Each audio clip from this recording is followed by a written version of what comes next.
오늘 코스피가 6,471포인트로 5.8% 하락했습니다. 코스닥은 824포인트로 1.17%가 빠졌고요. 장 초반 낙폭이 워낙 커서 매도 사이드카까지 발동이 됐습니다. 반도체 대장이 크게 빠진 게 컸는데요.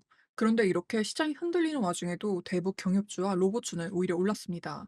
그럼 오늘은 이 폭락의 원인인 미국 반도체와 금리부터 빅테크의 AI 투자 부담, 그리고 대북 이슈까지 차근차근 짚어드리겠습니다. 나라의 경제 시선에서 놓치면 안 될 데이터를 끝까지 확인하세요. 먼저 숫자부터 살펴보겠습니다. 코스피가 반도체 때문에 훨씬 크게 빠졌습니다. 수급을 보면 오늘은 외국인과 기관이 같이 매도를 했는데요. 외국인이 코스피에서 3조 9천억 원, 기관이 1조 9천억 원을 순매도했습니다. 두 주체가 합쳐서 6조 가까이를 매도한 겁니다. 반대로 개인이 5조 7천억 원을 사들이면서 이 물량을 받아냈고요. 종목과 업종도 보겠습니다. 반도체 대장이 오늘 지수를 끌어내렸는데요. 삼성전자가 7.82% 빠지면서 24만 7천 원대, SK하이닉스는 9.75%가 빠지면서 150만 원대로 밀렸습니다. 업종을 보면 대북 경협이 22%가 넘게, 로봇은 15%가 넘게 오르면서 강한 모습을 보였고요. 반대로 2차 전지가 13% 넘게, 반도체 장비와 통신 장비도 크게 빠졌습니다. 그럼 오늘 폭락의 원인부터 하나씩 보겠습니다. 방아쇠는 간밤에 미국이었습니다. 뉴욕에서 필라델피아 반도체 지수가 5% 가까이 빠졌는데요.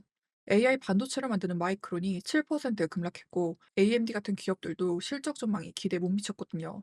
여기에 미국 30년물 국채 금리가 장중 5.33%까지 오르면서 2007년 이후 가장 높은 수준을 유지했습니다. 금리가 이렇게 뛰면 성장주와 기술주에는 부담으로 다가오는데요. 이 두 악재가 겹치면서 오늘 아침 우리 반도체가 직격탄을 맞았고 코스피가 열자마자 사이드카가 걸린 겁니다. 그런데 이 반도체 매도의 밑바탕에는 더 큰 걱정이 하나 깔려 있었습니다. 월스트리트 저널이 빅테크 9곳의 공시를 모두 뜯어봤는데요. 재무제표에 안 잡히는 AI 관련 약정이 무려 3조 달러, 우리 돈으로 4,200조 원에 달했거든요. 이건 이 기업들이 지난 1년간 실제로 쓴 투자금의 5배 규모입니다.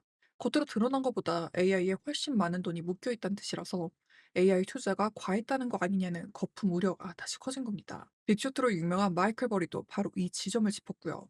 오늘 외국인은 반도체를 대거 매도하면서도 코스피에서는 증권주를 사들였습니다. 키움증권에 280억 원, 한국금융지주에 270억 원, 삼성증권에 230억 원을 매수했고요.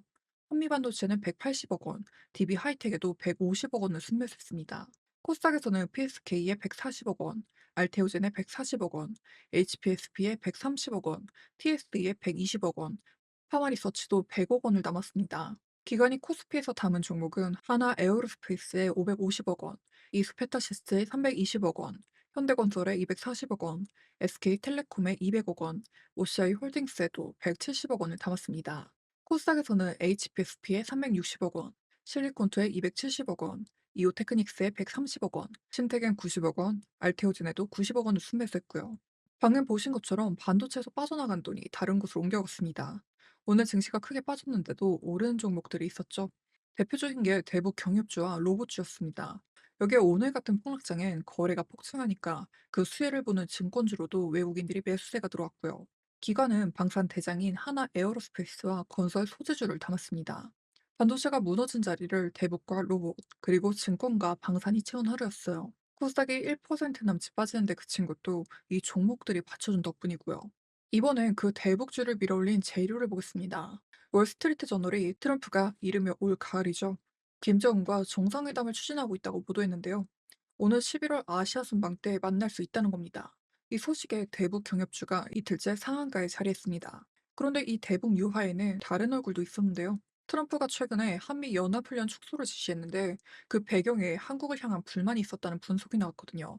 한국이 약속한 3,500억 달러 대미 투자가 늦어지고 있다는 겁니다. 그래서 미국 안에서는 김정은에게는 선물을 주고 한국은 압박한다는 비판까지 나왔습니다. 대북주엔 호재지만 한미 공조에는 잡음이 생긴 셈입니다. 그러면 개인의 매수를 좀 더 들여다보겠습니다. 이렇게 급락하는 날 개인이 대량으로 사는 건 지금을 저점으로 보고 들어온다는 뜻인데요. 실제로 증시 대기자금인 고객예탁금이 100조 원을 넘어서면서 매수할 돈이 계속 유입이 되고 있습니다. 다만 반도체가 계속 밀리고 있는 상황이라 개인이 받은 이 물량이 단기에 회복될지는 장담하기가 어렵습니다. 그래서 지금은 서둘러 담기보다 외국이나 기관이 매도세를 멈추는지를 먼저 확인하는 게 안전할 것 같습니다. 그럼 오늘 상한가 종목 알아보겠습니다. 오늘은 통합 9개가 나왔는데요. 대표적인 것들 짚어드릴게요. 실적으로는 바이오니아가 눈에 띄었습니다. 2분기 매출이 사상 최대를 기록하고 영업이익이 흑자로 돌아선 데다 탈모 연구 성과까지 부각이 되면서 상한가에 안착했습니다. 앞서 본 대북 테마에서는 의류주인 인디에프와 수국 기업 좋은 사람들이 이틀째 상한가로 갔고요. 로봇 쪽에서는 화신전공이 상한가를 기록했는데 현대차 계열 보스턴 다이내믹스의 로봇 부품을 기대할 거란 기대가 반영이 됐습니다. 여기에 자동차 PCB 기업 AMP도 상한가에 이름 올렸습니다. 오늘 상한가 전체 명단은 커뮤니티 게시글에 정리해서 올려드릴 테니 참고해주세요. 그럼 마지막으로 앞으로 일정 정리하고 마무리하겠습니다. 가장 급한 건 오늘 밤이죠. 오늘 우리 시장을 무너뜨린 게 미국 반도체와 국채금리였으니까 오늘 밤 뉴욕에서 반도체가 진정이 되는지, 그리고 오늘 크게 올랐던 30년물 금리가 다시 안정이 되는지를 보셔야 할 것 같습니다. 여기에 이번 주에는 미국의 7월 FOMC 의사록도 공개가 되는데요. 오늘 금리 문제가 불거진 만큼 연준이 금리를 두고 어떤 생각이었는지 그 어느 때보다 중요해졌습니다. 국내에서는 오늘 커진 대북대화 기대와 한미 공조를 둘러싼 잡음이 앞으로 어떻게 풀릴지를 함께 지켜보셔야겠고요. 오늘은 여기까지 준비했고요. 양질의 데이터를 제공해 드릴 수 있도록 구독, 좋아요, 알림 설정 부탁드립니다. 오늘도 시청해주셔서 감사드립니다.